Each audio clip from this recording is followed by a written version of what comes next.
हर हर महादेव। श्री शिवाय नमस्तु भयम भक्तों। आप सब कैसे हैं? आशा करती हूँ आप सब स्वस्थ और हेल्दी होंगे। तो चलिए वीडियो को शुरू करते हैं। चलिए आज सुनते हैं हरितालिका तीज कथा। कहते हैं कि इस व्रत के महत्व की कथा भगवान शिव ने स्वयं पार्वती जी के उनके पूर्व जन्म का स्मरण कराने के मकसद पे इस प्रकार से कही थी कि है गौरी, पर्वतराज हिमालय पर गंगा के तट पर तुमने अपनी बाल अवस्था में अघोर मुख होकर घोर तप किया था। इस अवधि में तुमने अन्न न खाकर केवल हवा का स्मरण किया था। इतनी अवधि तुमने सूखे पत्ते चबाकर काटी थी। माह की शीतकाल में तुमने निरंतर जल में प्रवेश कर ताप किया था। वैशाख की जला देने वाली गर्मी में प्रचाइन से शरीर के ताप सावन की मूसलाधार वर्षा में खुले आसमान के नीचे बिना अन्य जल ग्रहण किए व्यतीत किया। तुम्हारी इस कष्टदायक तपस्या को देखकर तुम्हारे पिता बहुत दुखी हुए और नाराज हुए। तब एक दिन तुम्हारी तपस्या और पिता की नाराजगी को देखकर नारद जी तुम्हारे घर पधारे। तुम्हारे पिता द्वारा आने का कारण पूछने पर नारद जी बोले, हे गिरिराज, मैं भगवान विष्णु के भेजने पर यहाँ आया हूँ। आपकी कन्या की घोर तपस्या से प्रसन्न होकर वो उसने विवाह करना चाहते हैं। इस बारे में मैं आपकी राय जानना चाहता हूँ। नारद जी की बात सुनकर पर्वतराज अति प्रसन्न के साथ बोले, श्रीमान, यदि स्वयं विष्णु मेरे कन्या का वरण करना चाहते हैं, विवाह करना चाहते हैं, तो मुझे क्या आपत्ति हो सकती है। यह तो हर पिता की इच्छा होती है कि उसकी पुत्री सुख संपदा से युक्त पति की घर की लक्ष्मी बने। नारद जी तुम्हारे पिता की स्वीकृति पाकर विष्णु के पास गए और उन्हें विवाह तय होने का समाचार सुनाया। परंतु जब तुम्हें इस विवाह के बारे में पता चला तो तुम्हारी दुख की ठिकाना न रहा।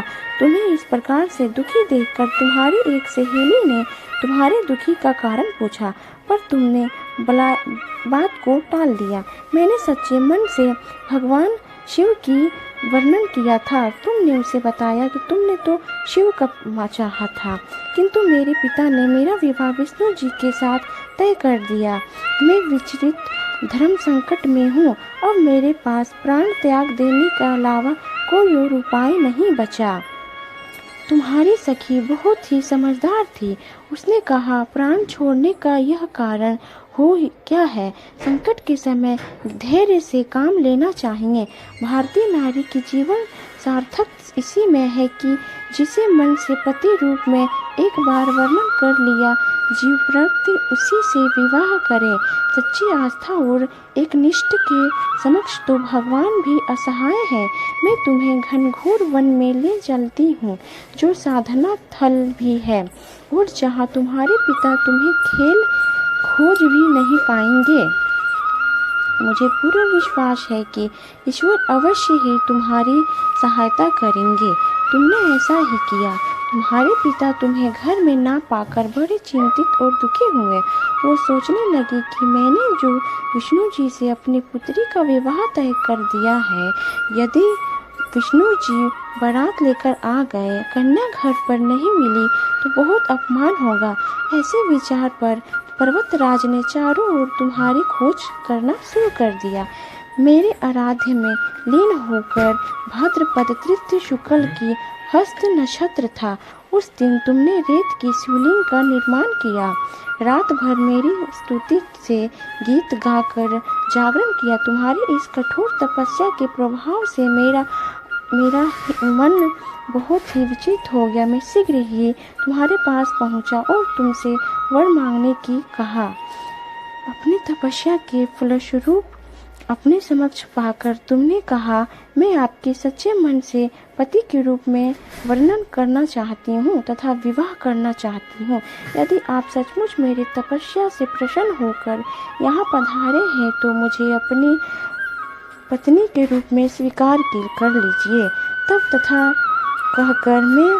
तथास्तु कहकर मैंने कैलाश पर्वत पर लौट गया। उसके बाद उसी समय गिरिराज अपने बंधु के साथ तुम्हें खोजते हुए वहां पहुंचे, तुम्हारी दशा देखकर अत्यंत दुखी हुए और तुम्हारी इस कठोर तपस्या का कारण पूछने लगे तथा तुमने कहा, पिताजी, मैंने अपने जीवन का अधिकांश वक्त कठोर तपस्या में बिताया है और मेरा इस तपस्या केवल उद्देश्य महादेव जी ही है।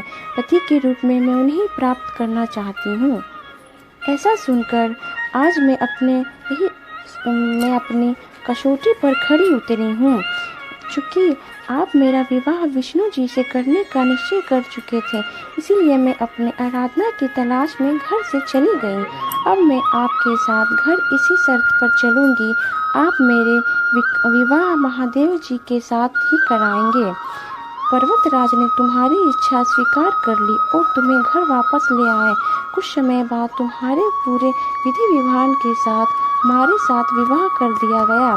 भगवान शिव ने आगे कहा, हे पार्वती, भद्रपाद की शुक्ल तृतीया को तुमने मेरे आराधना करके जो व्रत किया था, उसके परिणाम स्वरूप हम दोनों के विवाह संभव हो सका। इस व्रत का महत्व यह है कि मैं इस व्रत को पूर्ण निष्ठा से करने वाले प्रत्येक स्त्री को मन छावित फल देता हूँ। इस व्रत को हरतालिका तीज इसलिए कहा जाता है क्योंकि पार्वती की सखी उन्हें पिता और परदेश से हर कर जंगल में ले गई। हरत अर्थात हरण करना और आलिका अर्थात सखी। भगवान शिव ने पार्वती जी से कहा कि इस व्रत को जो भी स्त्री पूर्ण श्रद्धा से तथा पूर्ण निष्ठा से करेगी, उसे तुम्हारी तरह ही वरदान मिलेगा। दोस्तों, इस कथा का समापन यहीं पर होता है। आशा करते हैं आप सभी को यह वीडियो बहुत पसंद आई होगी, तो वीडियो को लाइक जरूर करें।